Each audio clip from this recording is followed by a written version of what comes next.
America operates about 10,000 power plants, generating an overall usage of around 3.9 trillion kilowatt hours per year. But what would happen if everything were compromised? You know, energy security is an area where not a whole lot of people are giving a lot of attention to it, but we're at war. We truly are at war. On July 9th and 10th, 2009, at the National Defense University in Washington, D.C., the Institute for National Strategic Studies and the Center for Applied Strategic Learning ran a strategic simulation of a terrorist electrical grid attack. This challenged members of government agencies, private utility companies, and grid security regulators to strategize policy and response in the actual event of such a crippling technological disaster. Our goal in this exercise is to bring the different departments and agencies, state and local organizations, plus the industry representatives that are here, and create a dialogue and a communications on this subject. It is overdue.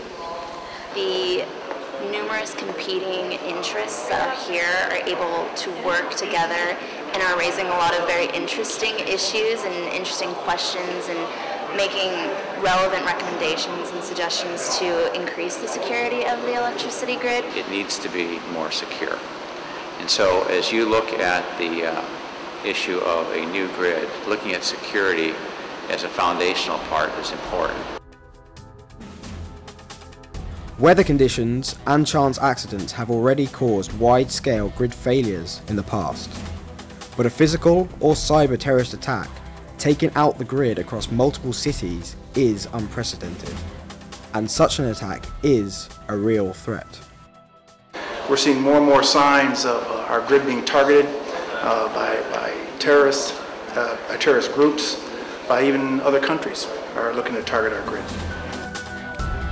An attack could paralyze regional economies, destroy everyday living conditions, and render cities uninhabitable. Things that you take for granted are vulnerable if something like that were to happen. Things like traffic lights going out, things like elevators, people being stuck in elevators, metro systems, all sorts of everyday activities.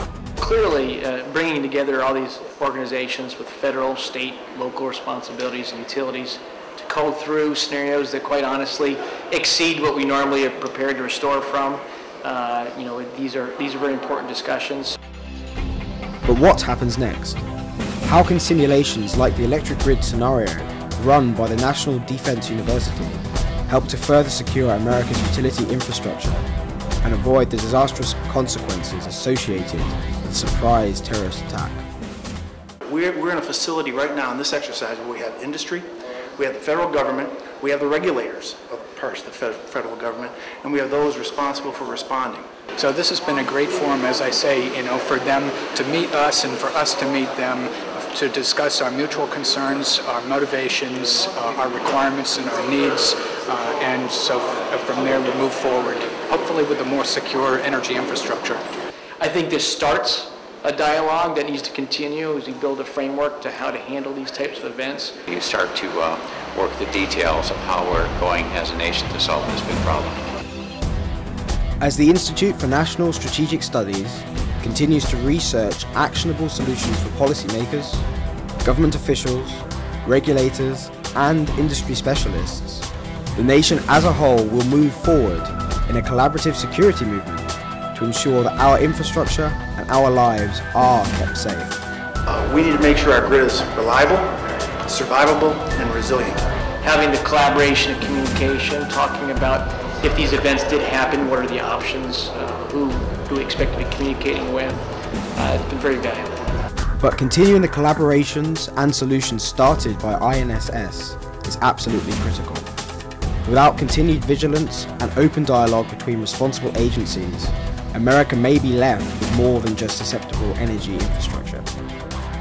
In that case, without warning, America may be left in the dark.